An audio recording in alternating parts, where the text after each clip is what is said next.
Greetings viewers, Eric the Car Guy. Thank you for tuning in today. And in today's episode, I'm going to share with you what I feel is the best and most accurate way to measure and set pinion depth when rebuilding a differential like this 10-bolt GM.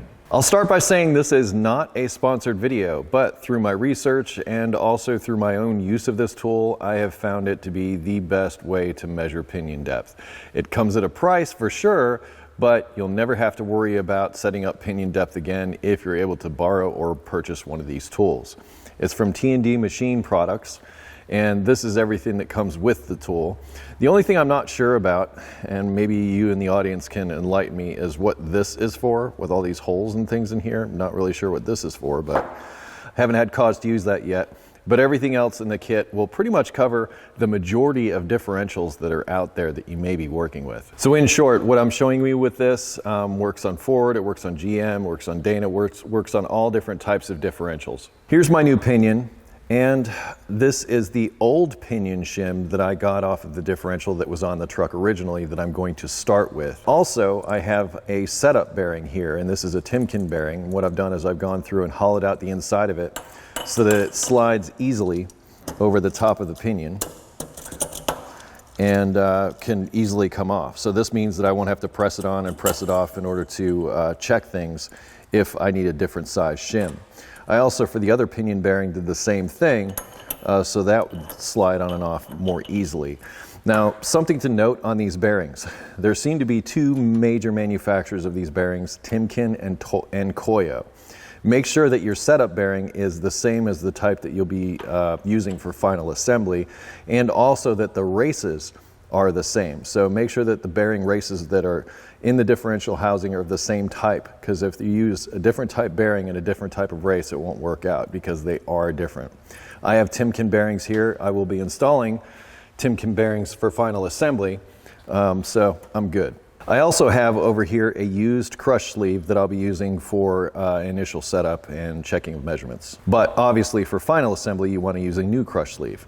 I'm going to start by checking the thickness of that shim so that I've got an idea of where it is. And it looks like it's right about 40 thousandths. So I'm going to make a note that my shim is starting out at 40 thousandths. And I'll install that on the pinion and then my pinion bearing. I don't want to forget my setup crush sleeve either. Now I'll install the pinion inside the differential housing. No pinion seal or anything, because we're checking depth and everything else. We don't need our pinion seal just yet.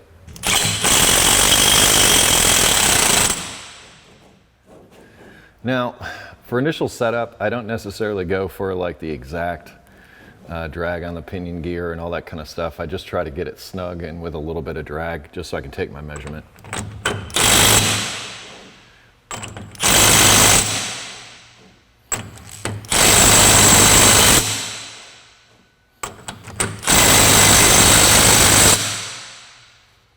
There's a little bit of drag on that. Now let's measure it. A good question to ask at this point is, what exactly am I looking for in my measurement? Well, on the tops of the pinions in new gear sets, traditionally they either scribe or paint on the top of them that measurement. And in this case, I have 2.548 inches on the top of this pinion, and that will be the measurement that I'm targeting. For starters, you'll need to select two of these hubs, and you can see that they're stepped on the outside for different size bearings. And I found out that on mine, this inner one here on these two parts of the tool are what I'll be using. I will also need this metal bar because that is going to go in between the two. So I'll start with these three parts of the tool. Next, we're going to install the pieces that I just showed you. But before the installation, the part that you're using, put a little bit of oil on it to help prevent galling of the metal.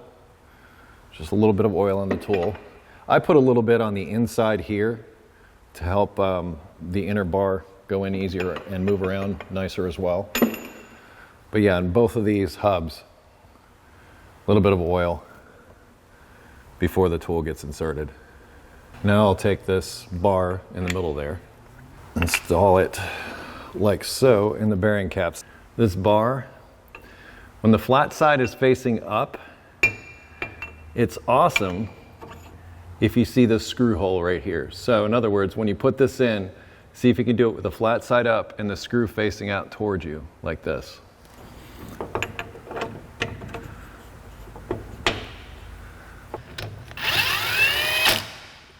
Here's the important thing that I want you to take away from this, and that is you need to have the ability to spin this center shaft.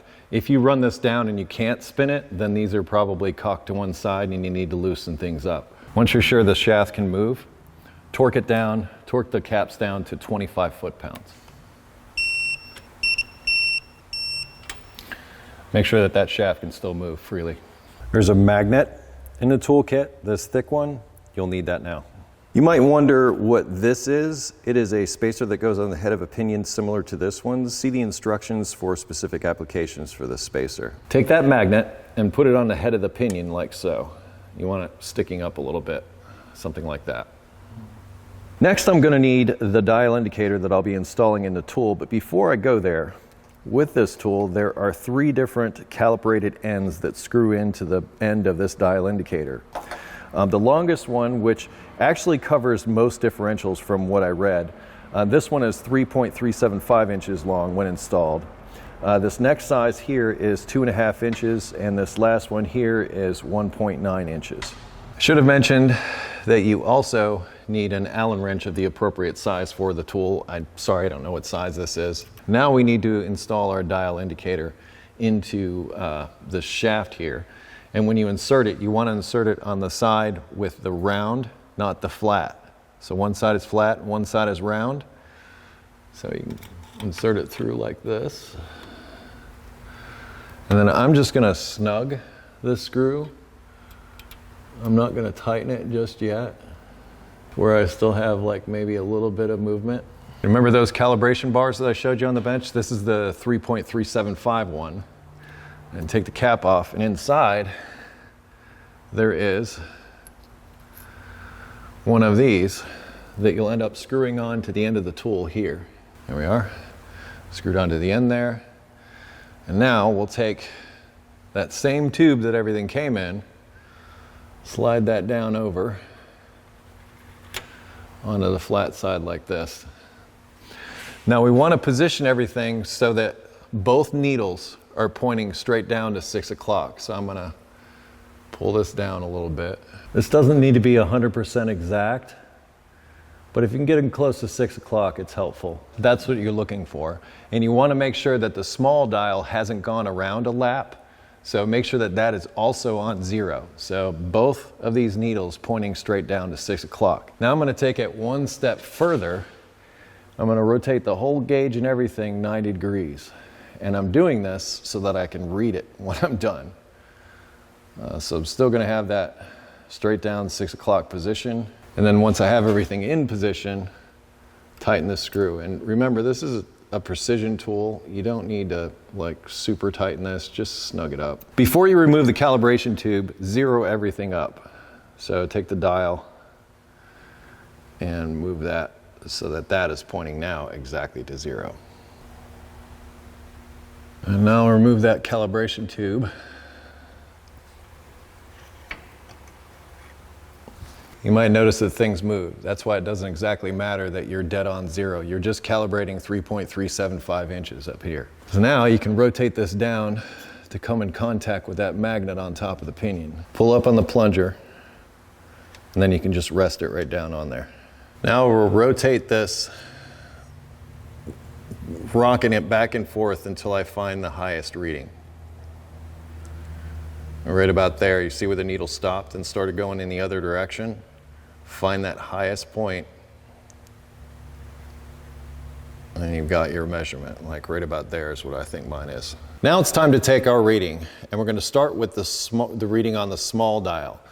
And know that I made the mistake of misinterpreting those readings the first time I measured with it. You notice there are 2 sets of numbers. That's for when that dial goes all the way around at least once, and I know that it has in this case. So it's not a 3 that's my first number, it's actually an 8. So starting with the 0.8, the rest of the measurement here looks like it's going to be 38. So this measurement is 0.838.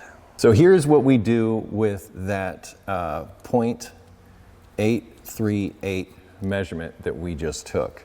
We set our tool and everything up and calibrated it for 3.375 inches.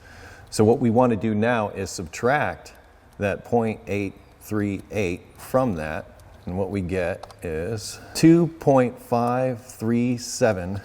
That is our measurement. So that's the actual pinion depth that the tool is measuring. Now, spec is 2.548. Looks like there's an 11 thousandths difference between those two. Now we have a 40 thousandths shim underneath the pinion right now.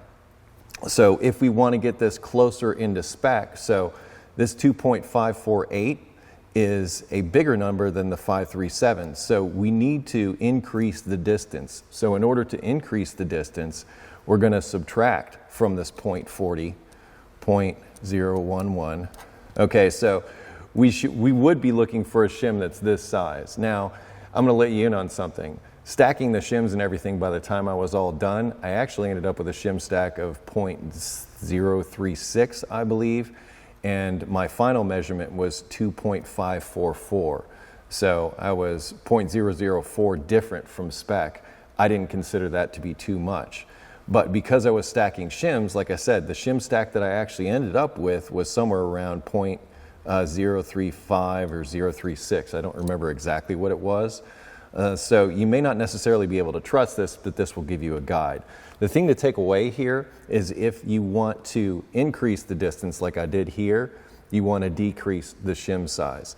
If you're too high and you want to lower it, then you want to increase the shim size, and that will raise the pinion head up, thus making the distance smaller. Now, once you have your pinion depth correct, or as close to it as you possibly can, I would suggest installing the carrier and checking the gear tooth pattern before pressing on the pinion bearing for the last time and installing the pinion seal. This way you're sure everything is correct before you make that commitment. One more helpful tip here is as you're doing your shims and you're taking the pinion in and out, you can leave this tool in a differential. I did just that. Just be very careful getting past it. And every so often I would go back and recheck the calibration just to make sure that it was correct. Well, I hope the information contained in this video is useful and helps you save some time when you're setting up the rear end and your vehicle. Like I said, this information works for all different kinds of differentials, not just for this Chevy here, but this information, the general information I showed you on how to use this tool, pretty much applies to any differential that you're setting up.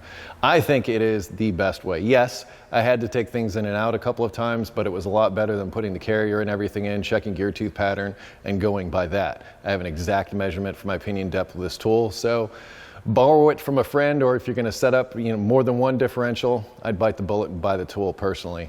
Anyway, I'll link that down in the description along with additional information that you might find useful, including stuff that I've done to this truck. Thank you very much for watching today. Please be sure to like, comment, subscribe, share the video with the world. Appreciate it when you do that. Be safe, have fun, stay dirty. Thank you so much for watching today, and I'll see you next time.